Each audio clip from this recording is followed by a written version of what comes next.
Welcome back to the Pursuit of Accuracy. I'm Josh. Today we're going to be talking about the MDT ACC Elite, and yeah, this is nothing brand new. These have been out for a little while, but I was holding off. As you guys know, I've been shooting a lot of the MDT chassis, but mostly the Premier, both for the 457 and for the Remington 700. But since I have upgraded to the Elite and the SkyPod, I do want to talk about this a little bit differently than what I think has been talked about before. Now, I'm not going to do a review where I talk about the specs and all those kind of things that you can find on any video or the MDT website. What we're going to talk about today is what I think from a shooter's perspective you're going to actually notice. And hopefully with that information you can decide if this is something that is worth upgrading, because there is a difference in money. Now, we are going to go outside, we're going to shoot this at 50, 100, 130 yards. And that's just to keep the video from being super boring. But let's head out there, let's do a little bit of shooting, and then we're going to get down to brass tacks and talk about some of the key differences in this. I think we've got this rough zeroed at our 50 yards. I did change ammo to my practice ammo Elite Team, so my zero's not perfect. But we're going to shoot, and we're going to shoot all the way out. We're using a track spotting scope and the phone. But first, let's run this KYL, and then we're going to talk about some things. First, I need a magazine. That would probably be helpful.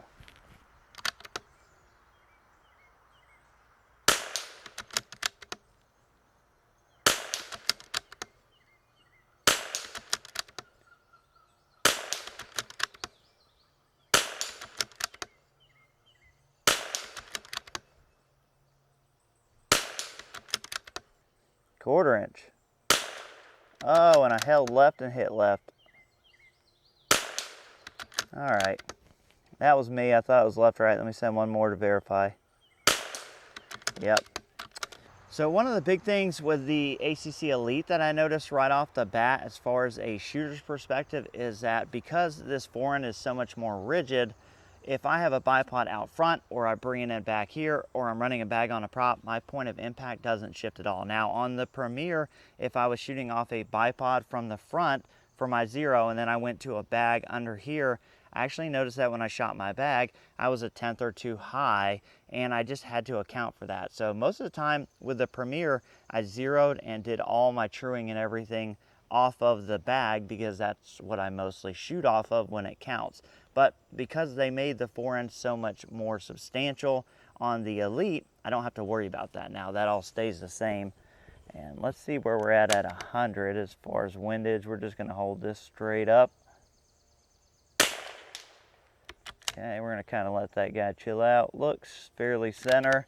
See what we can do.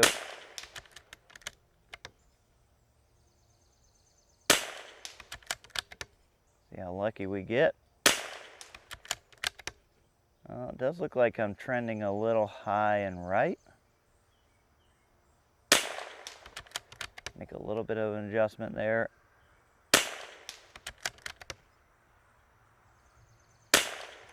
Ooh, that was exactly where I held.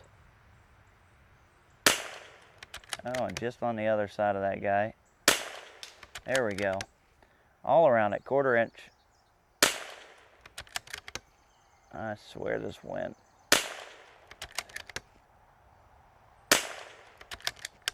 Okay, quarter inch is giving us problems. There we go. I don't know why the quarter inch is giving me fits. This is our practice ammo. But again, this is a lot stiffer and a lot more rigid of a chassis. One of the other small things that I noticed as a shooter is this rear cheek piece. You can set these little stoppers on this, and basically you can just push this guy in, pull this out, and now I have super easy access for cleaning. Now on the Premier you had a little screw. It wasn't that hard, but this is certainly a lot better of a system because I don't have to worry about resetting my height. I can just push this guy back in, slip that down, tighten it back up, and I'm exactly where I need to be. So cleaning the Elite system is a lot easier. It's overall a lot more of a substantial chassis, but now that we've shot up there, let's load up our mags and let's get on the NRL prop here, and we'll see how we do. So as you can see here, it's balancing really well. I'm using the full set of internal weights and one set of externals. So for a rimfire, this actually works out really, really well as far as being able to balance this. Now let's see what we can do here.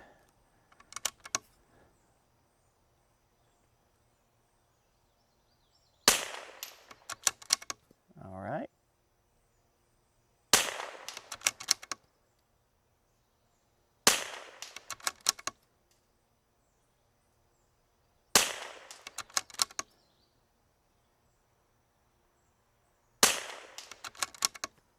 So far, so good.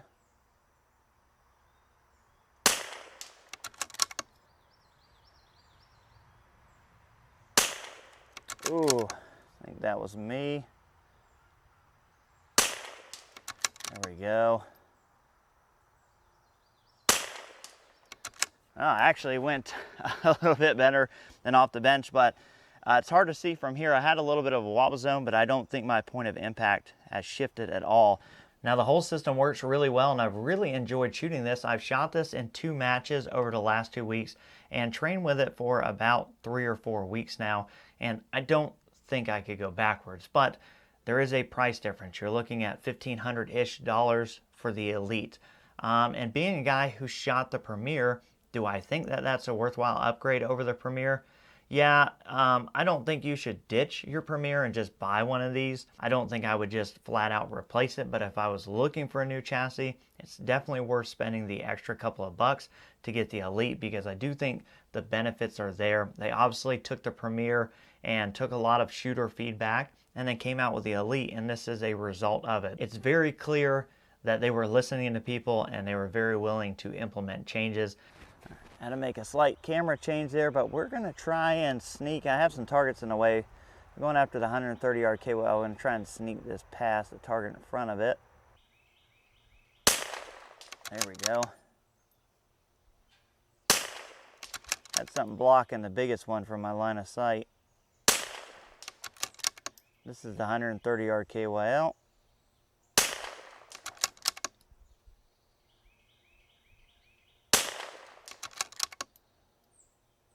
Now it's going to get tough.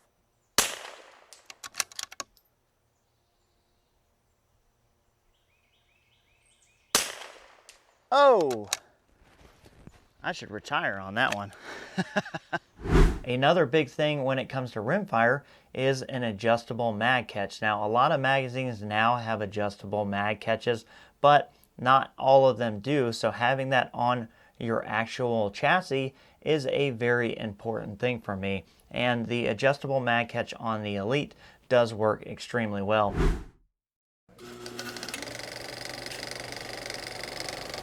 This is the double pull, and as you guys know, these are very expensive bipods.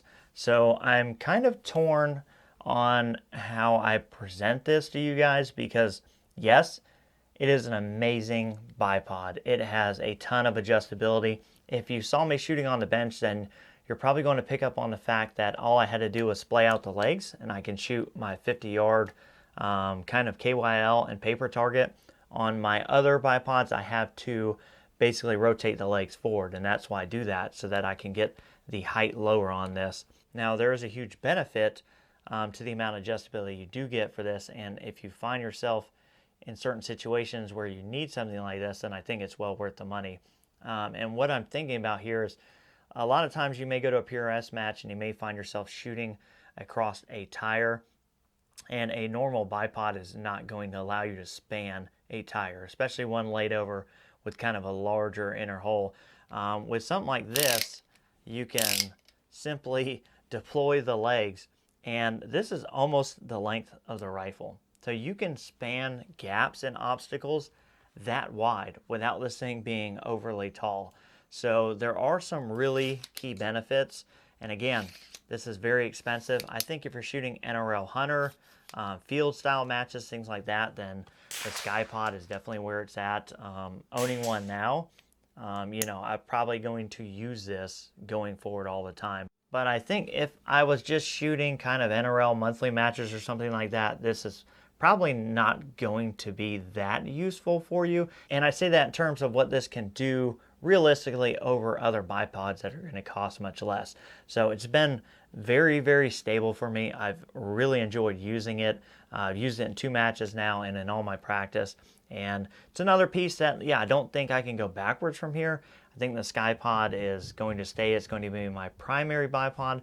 But again, guys, on the Elite, I don't think you can go wrong. It's probably my favorite chassis that I have right now. I think the jump up in price is totally worth it for what you're getting out of this compared to a Premier. The Premier is still a very good chassis at its price point. But again, this is just a collection of things that I think they heard from shooters. They implemented the changes. I think they did it very well. And what you have here is the result of that. So I appreciate you guys watching. We'll catch you on the next one.